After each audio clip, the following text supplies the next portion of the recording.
Hello, and welcome to Santa Fe. Thank you for coming. This is a great intimate setting here. I really am digging it. My name's Scott. I had sort of a two-part question. What I'm hearing you speak of is, it seems like sort of a very gentle and kind of allowing, surrendering kind of path. And back in September of 2016, I had a completely different experience. I had a Kundalini awakening, which was just, came on like a jet engine. I'd been sitting with my previous teacher in 4 hours of basically silent meditation, and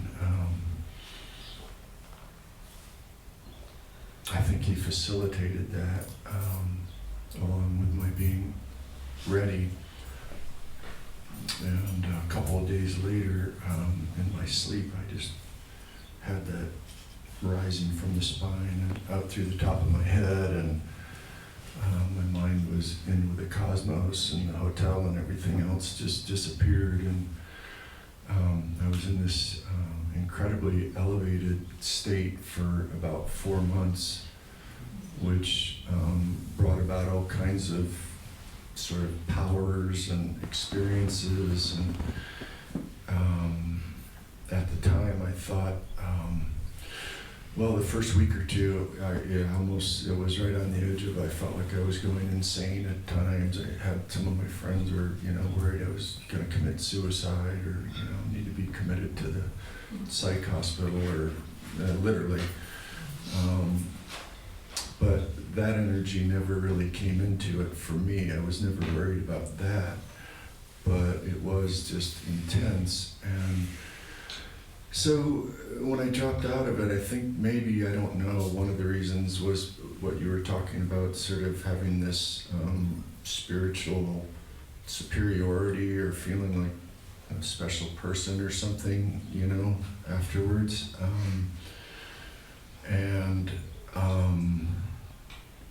When I dropped out of it, I just had this tremendous grieving.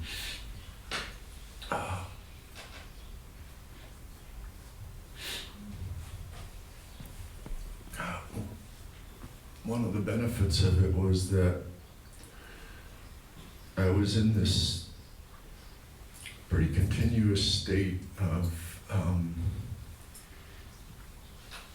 bliss, peacefulness, kind of what I've come to call wonder joy now, almost like what I imagined a 6-month-old child or a 1-year-old child. There was just sort of this fascination and this intrigue and this wonder with everything, like walk out and I'd see a little stone in the driveway and I'd just pick it up and, whoa, isn't that cool? And just get off on all these sort of amazing tangents, which made it hard to get anything done. I think that's another reason I popped out, because I had all this stuff I needed to get done that I wasn't tending to very effectively. But I had this tremendous sense of grieving, and then along with it came this unworthiness. If I'd been more worthy, it would have stayed with me. And for whatever reason, that's been coming back again the last month or two. I'm not sure why that is, but when I was in that state, I've been, had some degree of depression or unworthiness or melancholy, like ever since I can remember, since like a little kid. And it was just gone. I was just basically happy and peaceful the whole time, and it was so fabulous, it was a great feeling. So I'm wondering if you can speak to that, if you've had any experience with Kundalini. I took an online workshop a few months ago in which I was kind of hoping to maybe be able to recapture this. But I realize now too that it was a highly sensory, phenomenal, energetic kind of experience, not at all like what you're talking about, I don't think.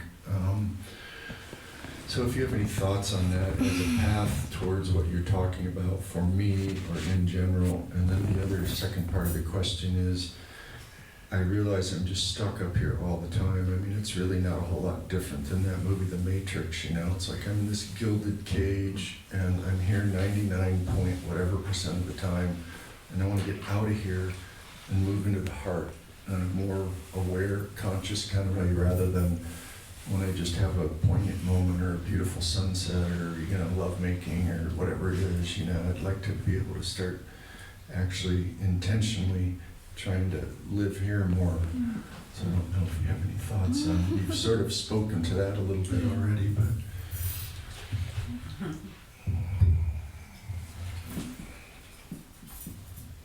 So this Kundalini experience,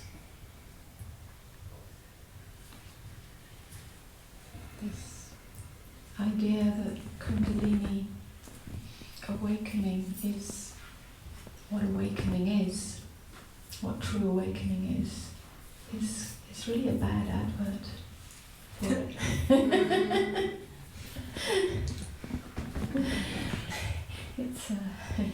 It's a temptation, yeah, because it is a transcendent experience. Yeah.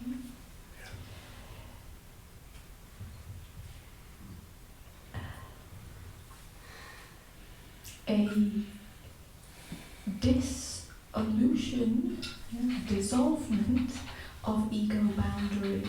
We can have that on LSD. We can have it in moments of near-death experience. And we can have it in a Kundalini experience inspired by deep meditation or breath work. Yeah? You popped out of your ego boundaries.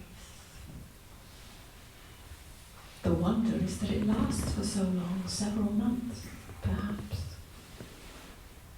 But that's not awakening, not lived awakening. Because inevitably the ego boundary returns. An aspect of the ego returns. It has to, otherwise you cannot operate in the world. Yeah? The ego as a sense of I-ness has to return. The personality vehicle, the mind-body vehicle has to return. It never went anywhere anyway. But it has to reappear in consciousness in order for you to operate in three-dimensional reality. And then that's where the work happens. And one's the way of grace, the other one's the graceful way. The way of grace is the lightning bolt that comes unexpectedly. Usually you have nothing to do with it, it just happens. The danger of that is the fallout, the depression, the confusion, and then everything comes rushing in that was already there anyway, unworthiness, melancholy, depression, comes rushing in to be really faced, to be really seen, to be really held in that open hand of love. And that's where the graceful way begins.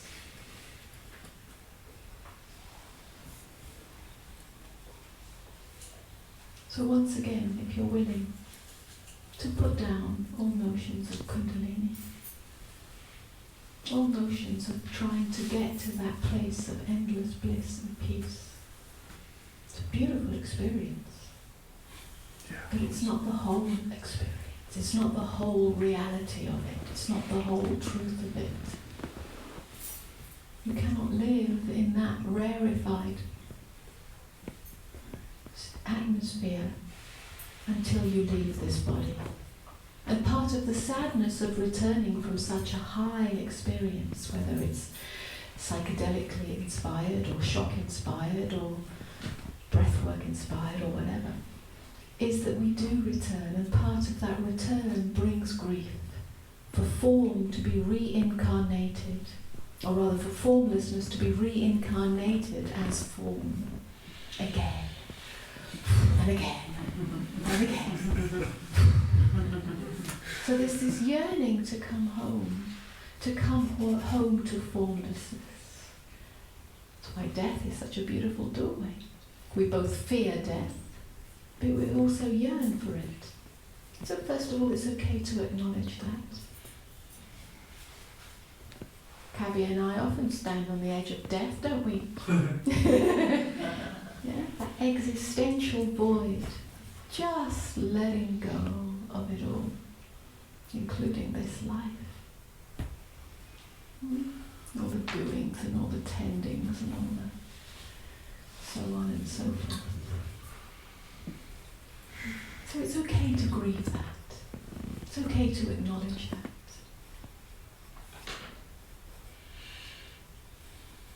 It's part of the bittersweet nature of existence itself.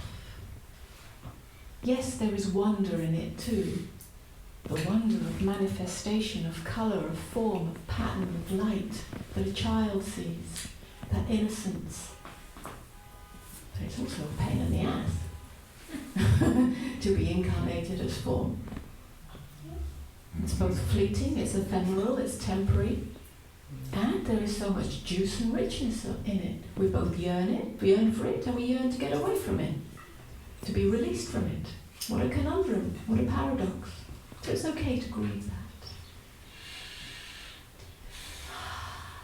It makes you deep and rich and mature to be able to hold the paradox of existence and non-existence. It's a kind of sacrifice to return to form when formlessness has been glimpsed so purely. So that's one side of it. Are you willing to embrace that paradox? So that it breaks your heart.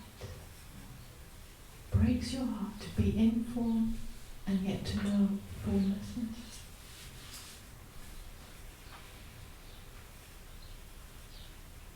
And then to stop looking for it to be anything different to that. To stop hankering after an imagination. To live in the paradox. Let it break you wide open over and over again.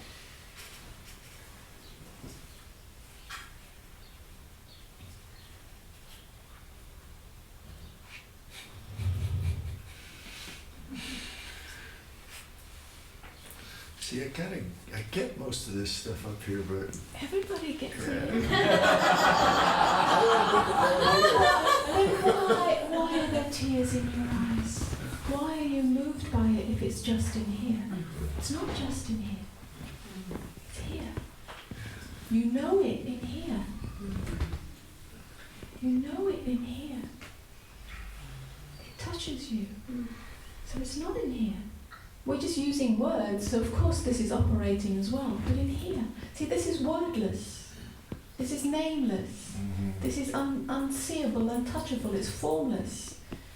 So then it's not happening here. What is it that you want to happen here? What more is there than this?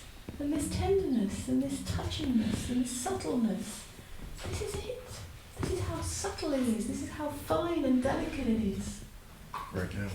Right now, this tenderness you feel right now, something's moved in you, something's touched in you, some tears, something. This is it.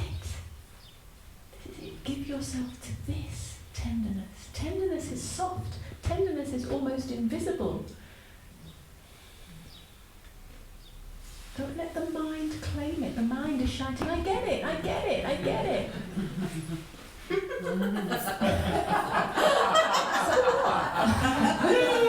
what? Congratulations, you got it. You've achieved. Here's your badge. You got it. Get out of here. This that's been touched so delicately, like a bumblebee landing on a flower. That's what it is. Over and over again. It's here always.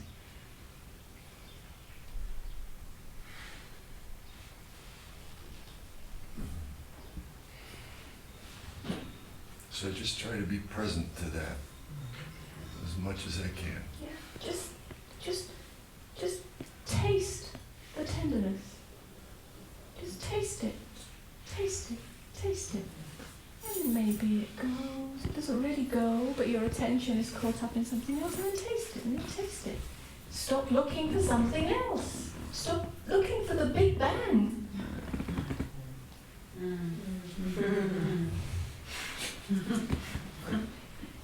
do that.